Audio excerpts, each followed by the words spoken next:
Tara Roberts. We first met her when her underwater journeys to find lost slave ships made the cover of National Geographic, where she is an explorer in residence.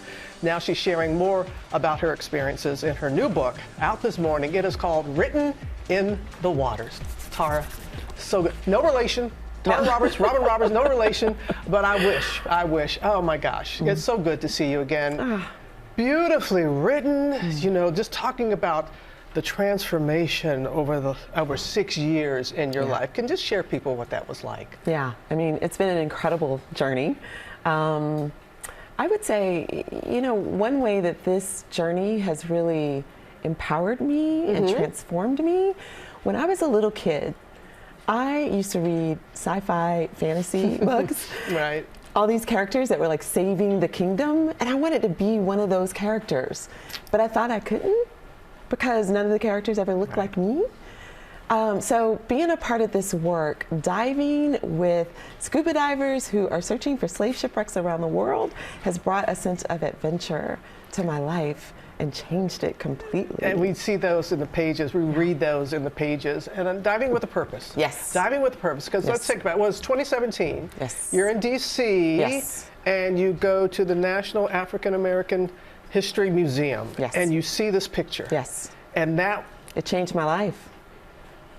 Like, I didn't know anything about scuba diving before this, right. But I saw a picture of a group of primarily black women in wetsuits on a boat. Rabbit, I'd never seen a picture of black women in wetsuits on a boat before. So it struck something inside of me. It made me remember those dreams as a kid of wanting to have adventure. And then I read about them and discovered that they were a part of this group called Diving with a Purpose, and that's what they did around the world. Like, who would even think? And that's when a real transition in your life happened, when you started doing that? Yeah. I ended up quitting my job. I felt like this work was so important. I wanted to be a part of it somehow. I wanted to help tell stories, to bring this history back into memory. Yeah. Oh, history back into memory. I like that. I like that a lot. And I really enjoyed being down with you in Florida. I didn't get in the water. There were some sharks in that water. I know you said they were friendly sharks. But to be with you, seeing you go on those dives down in Florida, just remind folks, what goes through your heart and your mind when you're discovering history under the water?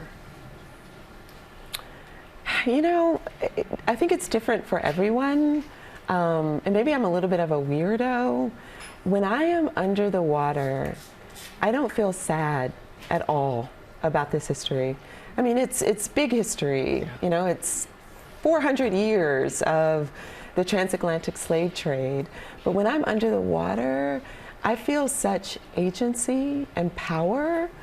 I remember when I was diving in Costa Rica and I came across an anchor that was from a ship from the 1700s. It was a slave ship from the 1700s.